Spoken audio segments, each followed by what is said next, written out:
সংসদের ভেতরে বাইরে মুক্তিযুদ্ধ এবং স্বাধীনতা ইস্যুতে যে আলোচনা, সেই আলোচনাগুলো জামাতের বিপক্ষে চলে যাচ্ছে এবং জামাত তার শক্ত কোনো উত্তর দিতে পারছে না।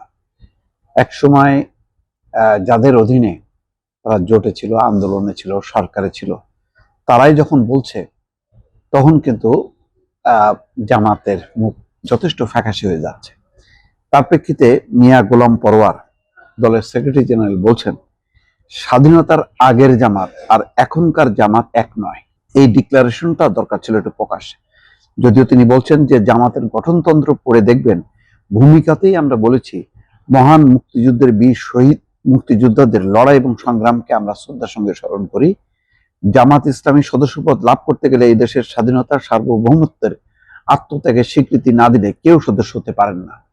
এতে সাংবিধানিক পরিবর্তনের পরও একটি মহল যখন এই বিতর্ক জিয়ে রাখতে চায়, এটা দেশপ্রেম নয়, স্বাধীনতার প্রেম নয়, এটা হচ্ছে জাতিকে বিভক্ত করার বিদেশি ষড়যন্ত্র।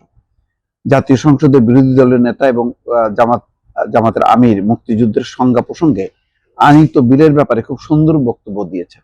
তিনি সেখানে বলেছেন, আমরা এই জাতিকে বিভক্ত করার রাজনীতি থেকে ফিরে আসতে চাই। অন্তর্বর্তী সরকারের সময়ও আমরা সরকারের দৃষ্টি আকর্ষণ করে তখনও বলেছিলাম এই বিলের মাধ্যমে রাজনৈতিক খারাপ উদ্দেশ্য আছে, এটা সংশোধন করা উচিত। কিন্তু বারবার এই সংজ্ঞা পরিবর্তন করা হয়েছে। অতীতে কোনো সরকারি সময় এটা পরিবর্তন করা হয়নি। যাক, এটা ঠিক পরিষ্কার হলো না।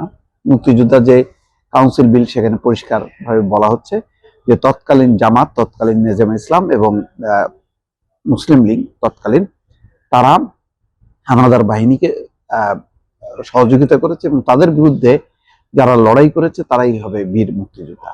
তো সেই হিসাবে তৎকালীন জামাত, তার মানে এখনকার জামাত আর তখনকার জামাত, তো এই ঘোষণাটাই জামাতের খুব প্রকাশ্য হওয়া দরকার, জোরের সঙ্গে হওয়া দরকার।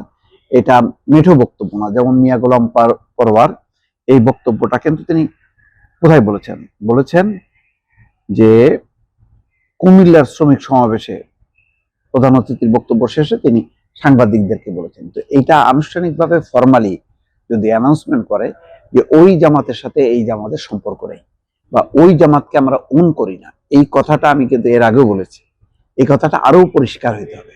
এখানে মিয়া গোলাম পরোয়ার যেভাবে বলেছেন, এতে মনে হতে পারে যে এটা হলো তার বক্তব্য। কুমিল্লা বলার বিষয় না, এটা ঢাকায় আনুষ্ঠানিকভাবে দলের কেন্দ্রীয় সাংবাদিক সম্মেলন করে একটা অ্যানাউন্সমেন্ট, প্রেস বিজ্ঞপ্তির মাধ্যমে হোক বা সংবাদ সম্মেলনের মাধ্যমে হোক, ঘোষণা করা যে তৎকালীন জামাত পাক হানাদার বাহিনীর সহযোগী ছিল এবং তারা স্বাধীনতার বিরুদ্ধে যুদ্ধ করেছে, সহযোগিতা করেছে। ওই জামাতকে আমরা ওন করি না, তাই ওই জামাতের সাথে এই জামাতের কোনো সম্পর্ক নেই। এই কথাটা যতক্ষণ না পরিষ্কার হবে ততক্ষণ পর্যন্ত ওই যে এই অস্ত্র কিন্তু ব্যবহার হবেই। আওয়ামী লীগ করেছে, বিএনপিও কিন্তু ছাড় দিচ্ছে না।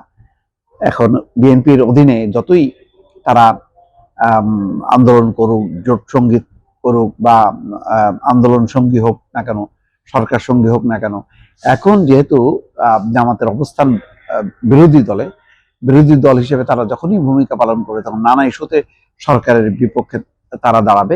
সরকারও তখন কিন্তু ছাড় দেবে না, তখনই মুক্তিযুদ্ধ স্বাধীনতা ইস্যু সামনে চলে আসবে এবং তখনই কিন্তু কুপকাত হবে জামাত ইসলাম। সুতরাং জামাতকে পরিষ্কার করে ওই জামাতের সাথে, যেই জামাত বাংলাদেশের মুক্তিযুদ্ধ স্বাধীনতার বিরুদ্ধে যুক্ত ছিল, সেই জামাতের সাথে সম্পর্ক ছিন্ন করার একটা ঘোষণা, প্রয়োজনে দলের নাম পরিবর্তন করা, এই বিষয়গুলো অ্যানাউন্সমেন্ট দিয়ে একটা আস্থায় আসতে হবে যে না, এই জামাত স্বাধীনতা মুক্তিযুদ্ধের কে সমর্থন করে বা ওন করে।